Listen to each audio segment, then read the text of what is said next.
My husband married my sister, so I sent her a wedding gift that ended them both. Please, stay with me as I tell my story. Because what happened to me could happen to anyone who ever believed love was enough. I won't ask for sympathy. I only ask that you listen till the end, because the way it ends will make you believe in karma again. Imagine this. You build a life with the man you love. You hustle side by side. Long nights, early mornings, dreams woven like fabric threads. You sacrifice your youth, your peace, your everything. Only to find out he didn't just betray you. He married your own sister. And the worst part? They thought I would bless their union. But instead, I sent them a gift. A gift that ended them both. That's exactly what happened to me. My name is Amara Nwoko, co-founder of House of Amara, one of Lagos's top fashion brands, the brand I built with my husband Tunde. Back then, people called us the golden couple. He was the businessman, I was the designer. Together, we turned Ankara and silk into stories. Stories worn by senators' wives, Nollywood stars, even first ladies. We made money, fame, and envy. When we bought our first home in Lekki Phase 1, I thought, this is it. I've made it. My parents were proud. My friends admired us. Tunde would say, "You're not just my wife, you're my partner, my backbone." And I would smile, believing every word. But every perfect picture has cracks you can't see from afar. It started small. Late nights at the office, secret phone calls, a password changed here, a lie told there. He said he was scaling operations. But even love has an instinct, and mine began to whisper that something was off. Then came my sister, Chica. She was younger by 3 years, radiant, bold, always chasing luxury without apology. Where I was calm, she was fire. She'd just finished university and said she wanted to learn the business. I was happy. I thought, what's family? 4. She joined our company as my assistant, shadowing me through fittings, meetings, and photo shoots. Tunde welcomed her warmly, maybe too warmly. At first, I thought nothing of it. She called him Brother T, teased him about his taste in suits, laughed a bit too loudly at his jokes. But family bonds blur judgment, and I kept telling myself, you're overthinking.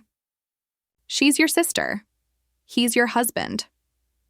Weeks turned into months. Then came the late-night texts. I'd wake up and see the glow of his phone under the blanket. Once I asked who it was. He said, just the accountant. The next day, he scolded me for not trusting him. When a man starts defending his phone more than his wife, the marriage is already halfway gone. Still, I stayed. Because marriage isn't a contract you walk away from at the first sign of smoke. At least that's what I was taught. My mother used to say, a woman's endurance keeps the home. But what she never told me was, endurance without respect is slavery. Then the gossip started. A stylist whispered that she'd seen Tunde and Chica at a private lounge in Victoria Island, drinking champagne, holding hands. I laughed it off publicly. But inside, my heart trembled. That evening, when I confronted Chica gently, she looked me straight in the eye and said, "Sister, you're paranoid. Maybe if you spent less time working and more time being a wife, he wouldn't need company." Her words cut, but her smile cut deeper. That's when I knew. She wasn't denying it. She was daring me. I remember sitting in my car that night, engine running, city lights reflecting off the dashboard. People always say betrayal feels like a knife. They're wrong. It feels like drowning. Quiet, heavy, endless. But what I didn't know was that this was only the beginning, because soon I would discover something worse than an affair. A secret that would turn my heartbreak into rage. Tunde began asking me to sign new documents. Legal restructuring, he called it. He said it would protect our company's assets for expansion. I trusted him. But my spirit, that still, small voice, told me to wait. Then one afternoon, while he was away, I opened his study drawer looking for a pen. That's when I found a folder labeled House of Amara Holdings Amendment. Inside were ownership transfer forms, 70% of our company shares, reassigned to him. And below, another document. A power of attorney letter awaiting my signature. My hands shook. The ink was dry where his signature sat confidently. He only needed mine. I realized then, this wasn't about love anymore. This was business. Cold, calculated business. But the universe works in whispers and warnings.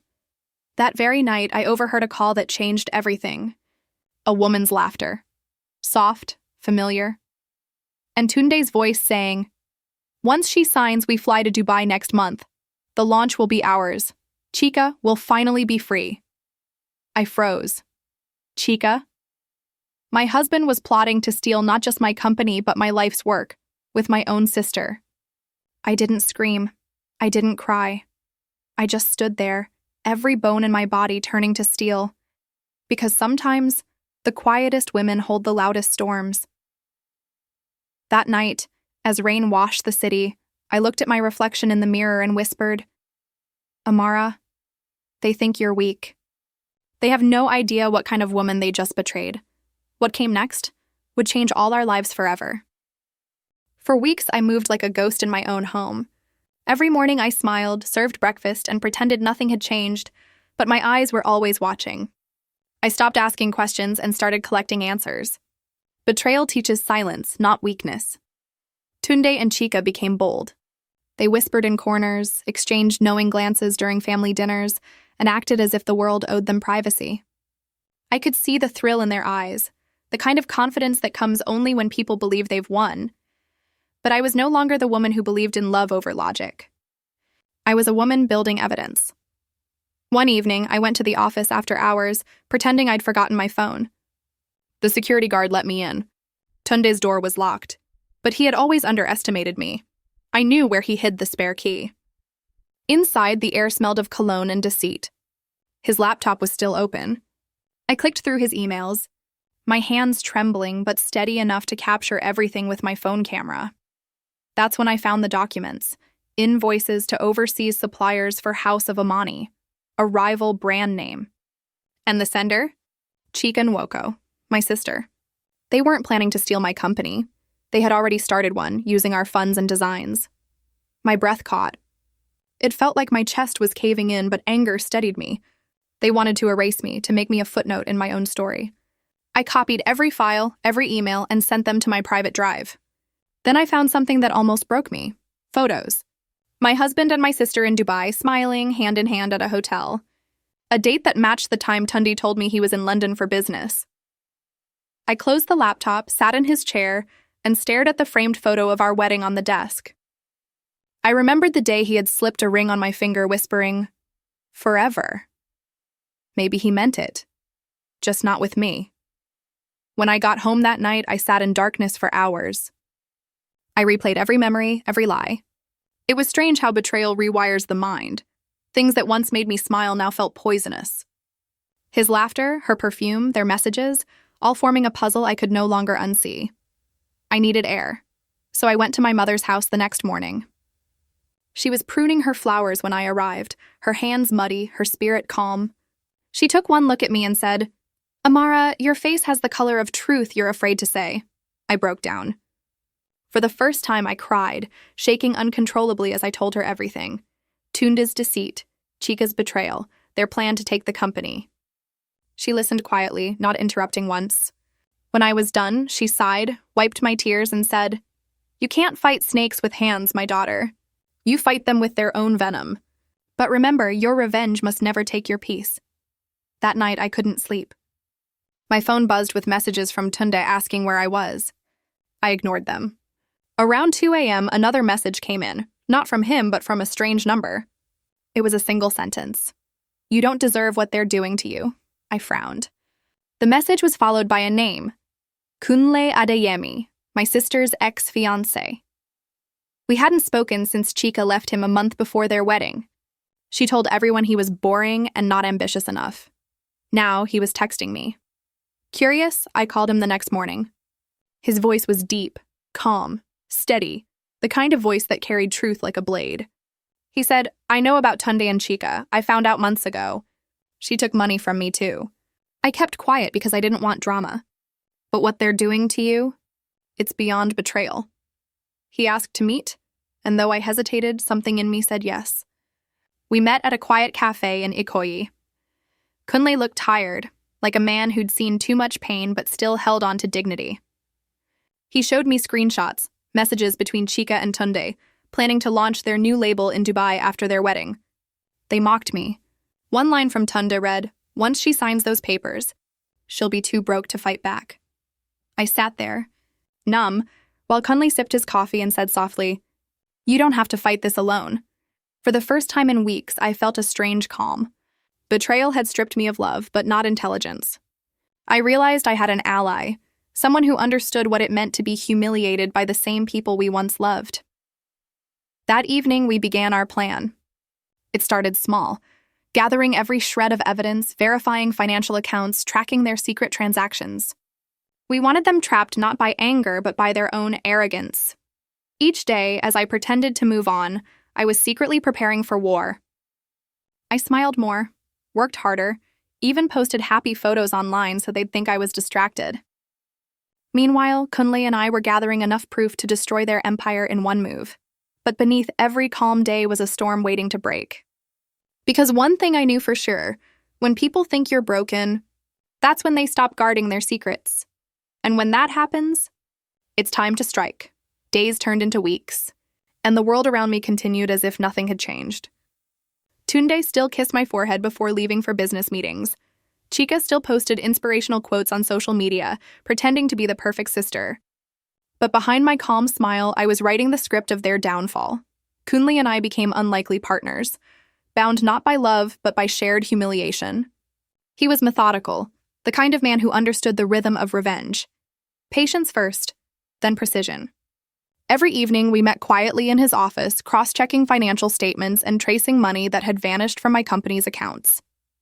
The deeper we looked, the clearer the pattern became. Tunde had been transferring funds in small amounts, laundering them through shell companies registered under Chika's name. "This is theft," I whispered one night, my voice shaking with fury as I stared at the documents. Kunle leaned back in his chair, eyes fixed on the screen. "It's greed. Greed that makes people forget who watched them when they were nothing." He was right. I remembered when Chika used to beg me for small loans during university. When Tunde and I struggled to build the company, it was my mother's gold that paid the first rent for our office space. I had poured my life into building something honest, and they had turned it into a tool for betrayal. We decided not to confront them directly. Not yet. Revenge, I was learning, was not about shouting the truth. It was about timing it so perfectly that your silence becomes their downfall. Kunle hired a forensic accountant to verify the stolen amounts and link them directly to the new company. Meanwhile, I played my part at home. I acted cheerful, complimented Tunde on his hard work, and even offered to help Chika with her upcoming charity launch, which I knew was just another excuse to funnel money into their Dubai brand. They had no idea. I already knew everything. One afternoon, I received an invitation in my office. It was a gold-embossed card with an elegant white ribbon. The words shimmered under the light. "The wedding of Chika Nwoko and Tunde Adesola forever begins here." For a moment, I couldn't breathe. The man I had married, the sister I had loved, now binding themselves in holy matrimony. The irony was cruel, but it was also poetic. They had given me the stage. All I had to do was write the ending. That night, I showed the invitation to Kunle. He studied it quietly, then said, "You don't need to attend to destroy them. You just need to be seen when the truth comes out." "What do you mean?" I asked. He smiled faintly. "Let them announce themselves to the world. You'll give them a wedding gift that the world will never forget." And so the plan took form. We spent days crafting it. Every document, every transaction, every photograph arranged like threads in a web. I even hired a designer to prepare a wedding gift box. Inside it, we placed a simple flash drive engraved with gold. "To Tunde and Chika, with love, Amara." But that flash drive held more than a blessing. It held everything: stolen files, bank records, proof of fraud, infidelity, and betrayal. And thanks to Kunle's tech team, the moment they opened it, the contents would automatically send to the company board members, investors, and even the media outlets that had covered our brand. It was elegant, clean, legal, unforgettable. Still, even as we finalized every step, part of me wondered if revenge could ever fill the whole betrayal left behind. Sometimes I caught Kunli staring at me when I grew too quiet. "You're not doing this for peace," he said once. "You're doing it for closure. Just remember, closure isn't always calm." He was right. I wasn't calm. I was a storm disguised as serenity. A week before the wedding, Tunde asked to meet me. We sat across from each other at a small cafe, the same one where he first told me he loved me years ago. He looked thinner, guilt gnawing at his face. "Amara," he began, his voice low.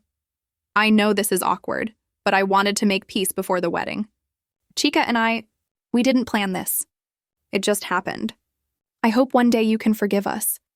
I looked at him and almost laughed. Forgive? He wanted forgiveness not because he was sorry, but because he wanted to marry with a clean conscience. So I smiled, the kind of smile that hides thunder, and said softly, "Of course, Tunde, I've already moved on. I wish you both happiness." He exhaled in relief, reaching for my hand. "You've always been the kindest woman I know. If only he knew how wrong he was." When he left, I sat in silence, staring at my reflection in the cafe window. I didn't see a victim anymore. I saw a woman reborn, sharper, colder, but freer. As the wedding day approached, I packed a single box, wrapped it in silver paper, and attached a handwritten note. "Congratulations to the happy couple. May your forever be honest." Then I handed it to a courier, along with an instruction. "Deliver at exactly 4 p.m., just before the couple exchange vows." Everything was ready. The only thing left was to watch. The morning of their wedding was warm, golden and sickeningly beautiful. The sky over Lagos was painted in soft blush and gold, as if even heaven wanted to bless their union. But beneath the sunlight, something darker simmered, truth, sharpened and waiting. I woke up before dawn. The city was still asleep, but I could hear my own heartbeat, steady and calm. There was nothing left to fear. I wore a pale blue dress, simple and elegant, nothing that drew attention. I wasn't invited, but I didn't need to attend. My presence would arrive in a box wrapped in silver. By noon, social media was already overflowing with photos. Tunde and Chika forever trended on every platform. Their smiles, their matching white outfits, the luxurious venue, everything looked like a fairy tale. People praised them for finding love after heartbreak, calling their story inspiring. They didn't know the real story. Not yet. At exactly 3:45 p.m., the ceremony reached its peak. The pastor asked everyone to rise as the bride walked in. Chika glowed, her white lace gown glimmering under the chandeliers. Tunde's face softened as she approached, his hand trembling with pride and guilt. Around them, family and friends smiled, unaware they were sitting inside a volcano moments before eruption. And then, right on schedule, a uniformed courier entered the hall. He moved quietly through the crowd, clutching the silver-wrapped box. "Delivery for the couple," he said politely. Everyone turned. The camera flashes paused. The hall fell silent. Chika blinked, surprised, and Tunde frowned slightly before forcing a smile. "Oh, how sweet," he said, reaching for it. "Let's see who it's from." He read the note aloud. "Congratulations to the happy couple. May your forever be honest. Amara." A nervous murmur rippled through the guests. Amara, his ex-wife. Her sister Chika's smile faltered. Maybe don't open it now," she whispered. But Tunde, eager to show his bravado, laughed it off. "It's just a gift," he said. "Let's not make it awkward." He opened the lid. Inside lay a delicate gold flash drive, engraved simply, "With love." He hesitated for a second, then handed it to the wedding MC. "Go ahead. Let's see what she sent." The MC, oblivious to the storm ahead, plugged it into the projector connected to the giant LED screen behind the altar. The hall dimmed. The music faded, and the first image appeared. A screenshot of a bank transfer, $8,000 from my company account into a shell business under Chika's name. Then another, and another, dozens of them. The murmurs turned into gasps. The air thickened, Chika's eyes widened. "Turn it off!" she shouted. But before anyone could move, the next slide appeared. A photograph of Tunde and Chika kissing in a hotel lobby, time-stamped 8 months before our divorce. Whispers turned into chaos. Someone screamed. The projector kept rolling, voice notes, receipts, emails, the full anatomy of their betrayal laid bare for every guest to see. And then came the final clip, a short video of Tunde himself, drunk, laughing to a friend. She's too soft, bro. She'll never fight back. By the time she finds out, I'll be on a yacht with her sister. The hall went silent. Chica's bouquet slipped from her hands. Tunde's jaw locked. He lunged for the projector, shouting, "Turn it off!" But the flash drive was locked. Kunle's work. It couldn't be stopped until it was done. The guests began leaving, whispering, filming. The investors I had once begged for support were there, watching in disbelief. The pastor stood frozen, Bible still in hand. Within minutes, phones buzzed, notifications exploding. The files had auto-sent to every major news outlet, every corporate contact. Their empire of lies had burned in the time it took for one video to play. Chica looked pale, trembling, her makeup streaked with tears. "Tunde, do something," she cried. He turned on her, voice breaking. "You said she wouldn't find out." She couldn't have. But before she could finish, a security officer walked in and whispered something to the hotel manager. The authorities were already alerted. Fraud investigation, corporate theft. The ceremony was effectively over. As they were escorted out, I sat quietly in my car across the street, watching through the tinted glass.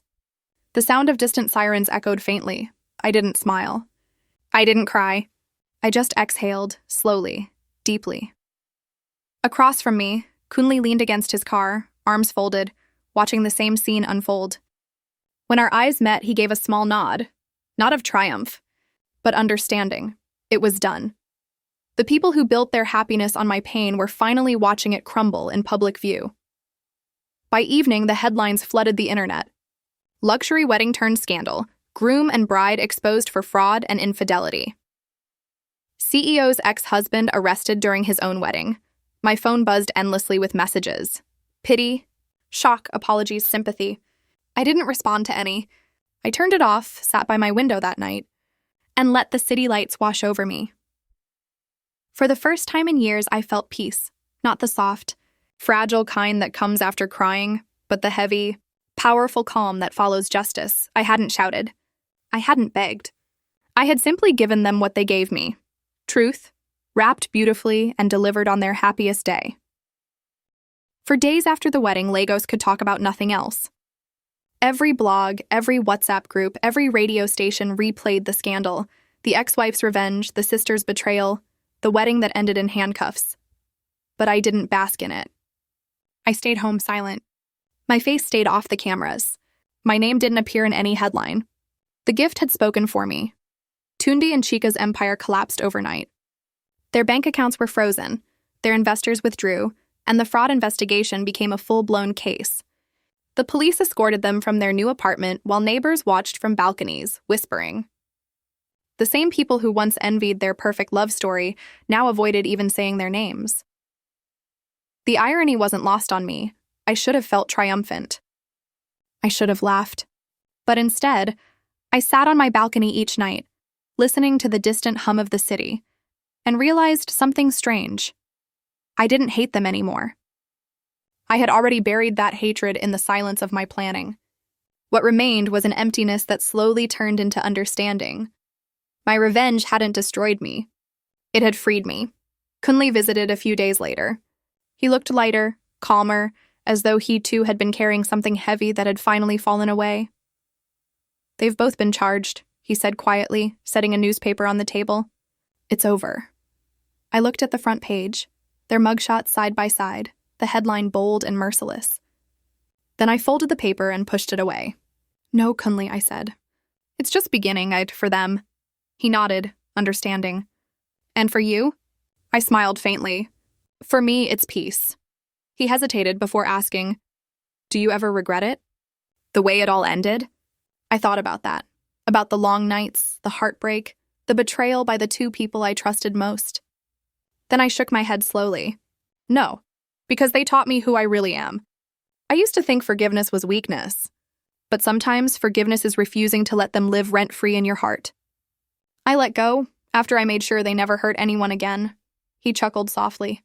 "You're stronger than you think, Amara." "Not stronger," I said. "Just finally awake." After he left, I went to my study, the same room where I had once planned the company with Tunde. The walls still held echoes of old laughter. But now they didn't sting. I picked up a framed photo. Me and Chica as children, smiling with our arms around each other. I looked at it for a long moment before placing it gently into a box and sliding it into a drawer, not out of bitterness. Out of closure. Weeks passed. I rebuilt the company from scratch, this time with people who valued loyalty over titles. Investors returned, impressed by my resilience. For the first time, I made decisions without second-guessing myself. I learned to dine alone without feeling lonely. I learned to smile again without pretending. And one quiet evening, as I watched the sunset from my office window, I realized something simple yet profound. Revenge may expose betrayal, but only healing reclaims your power. I no longer needed their apology. I no longer needed their downfall, because I had already risen. Final monologue. If you're watching this and your heart is breaking, listen to me. Betrayal doesn't define you. It refines you. Sometimes life will hand your heart to people who only came to test your strength. And when they break it, you'll think you've lost everything. But that's the moment you start becoming someone new. I sent them a wedding gift not to destroy them, but to remind them that lies can never outlive truth. And when the truth finally stands, it doesn't shout. It simply exists, quietly, completely. I survived. I became stronger. And that was the real gift all along.